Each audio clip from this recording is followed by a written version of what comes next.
I'm Simon from Affix Music, and today we have Marc D'Amour here from Mojo Trailer Hey, House in LA over video chat, and we just thought we'd kind of talk to you a little bit about what you do. Might be kind of fun for our clients and our music providers to hear a little bit about what you do over at Mojo House. So tell me a little sure. bit about what you do, Mark.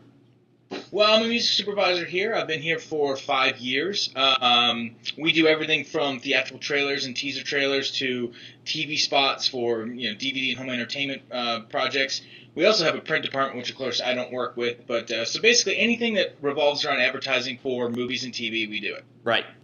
Cool. How hmm long you been there? 5 years, and what'd you do before Five that? years. I did music supervision I helped out a woman who did features for Disney. We did stuff like White Chicks, which actually wasn't a Disney film, Ice Princess, Sky High, that kind of stuff. So So what I kind was, yeah. What kind of projects have you done over there at Mojo House in the past couple of years? What are some of the things that you've been working on? We run the gamut, man. I tell you, we finished stuff like big action movies like 300, Watchmen, Sucker Punch. We've done the fantasy game. We did almost all the Harry Potter features, all the big trailers. We do comedy stuff like He's Just Not That Into You and Maid of Honor.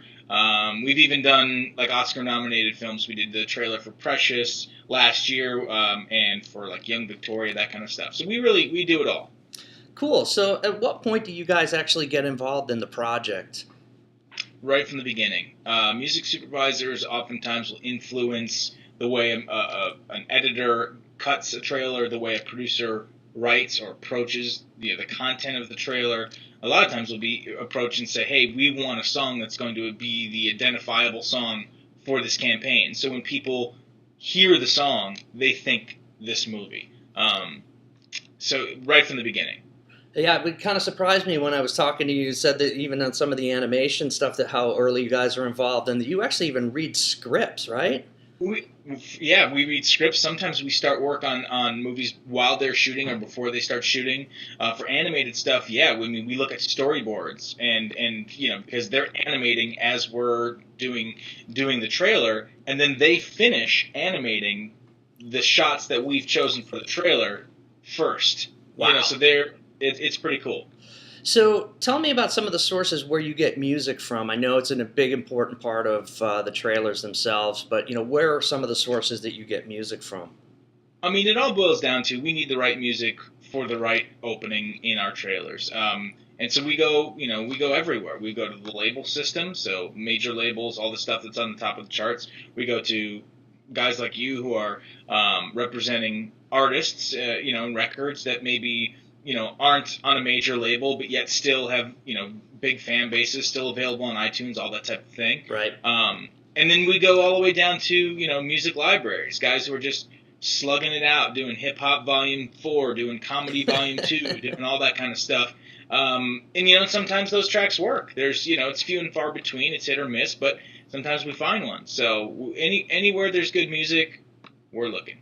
So we've talked about urban music a little bit, and you know that we're kind of a broad base of urban music, and we know that Right. it's kind of in a pop realm these days. And so just can you tell us a little bit about urban music placement in trailers and how that kind of fits Yeah, I into mean, your I can world? speak only specifically to trailers. It's a little bit of a challenge for us. We don't work on a ton of urban features. We did 16 Blocks, which was a couple of years ago, and we Right. ended up composing a track for that. And a lot of the stuff I feel like now that comes out in the urban world either like stars an urban artist of some kind, Right. and so they end up putting their music in there or want their content kind of front and center. But really it's just about the right fit. It's just about the right fit. It's about the right feel. I know I've reached out to you on a couple of projects recently where they aren't urban projects really, but they've got an urban element, or there's a section that we want to highlight, an urban character, something like that. But Yeah, Lincoln Lawyer was one that we talked about recently, right? Exactly, and like what you had mentioned just previously, you said a lot of that kind of bridges into the pop world now. A lot of urban music is bridging into the pop world, and we get a ton of requests for stuff like Rihanna, stuff like Jay-Z. So that's that's definitely worth going down the road for there. Cool. So, we've been working together for about a year or so, and so just want to talk to you about, why you end up working with us. What kind of separates Affix apart from some of the other folks out there that you're working with? Well, a couple reasons. First, I like your music, and that's really the tipping point when it comes to when I get a search and a search comes across my desk, and I kind of do that. All right, what company, where should I go with this? Right. Where should I look first? A lot of times it has to do with if I like listening to the music, if I like the music. You've got a couple of artists that I've told you before that I'll listen to in my car. Right. I burn CDs, put them in my car. I put them on my iTunes at home. And that's a huge, huge barrier of entry for me. A lot of the stuff I don't like listening to. So that's a huge thing. And secondly, you guys are really fast with your help. A lot of times we'll have 3, 4, 5 projects stacking up on our desk, and they all have deadlines in 3, 4 hours, and it's just impossible for us to sort it all out. So I'll give you guys a call and I'll say, hey, client loves the spots that are on TV for The Fighter, and they've got that Eminem song in there, I'm Not Afraid, or whatever it might, Right. I think that was Town, actually. And we want to do an approach similar to that.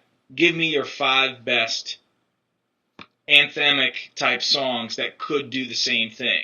Yeah, it's funny. People don't believe me when I tell them that, sometimes I get the calls and I've got an hour or two to find something that fits, and you're ready to go right then.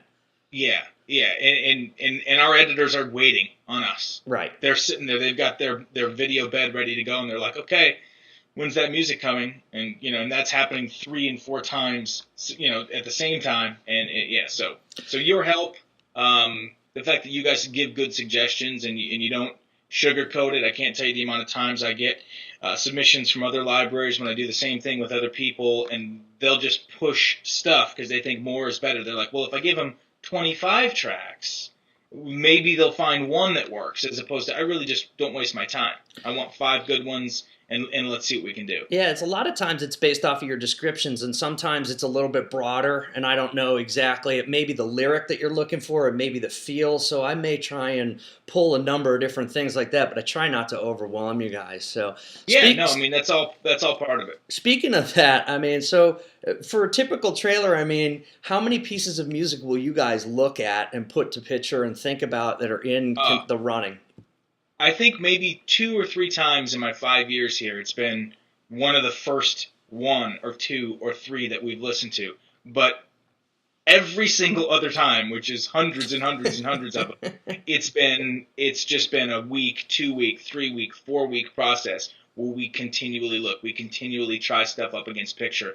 I have playlists for specific projects that are 700, 800 songs deep, and a lot of times, too, it's not just the fact that we can't find the song, it's that the direction will change. Right. We'll submit something to a studio, and they'll say, this works for this, but, we've decided we want to look and target younger females. We've decided we want to target, teenage boys or whatever. And so then things change. Music changes. Music is a huge influence on that type of thing. And so then we'll just have to go back to the drawing board, and it's like a completely new search, even though the trailer is essentially the same.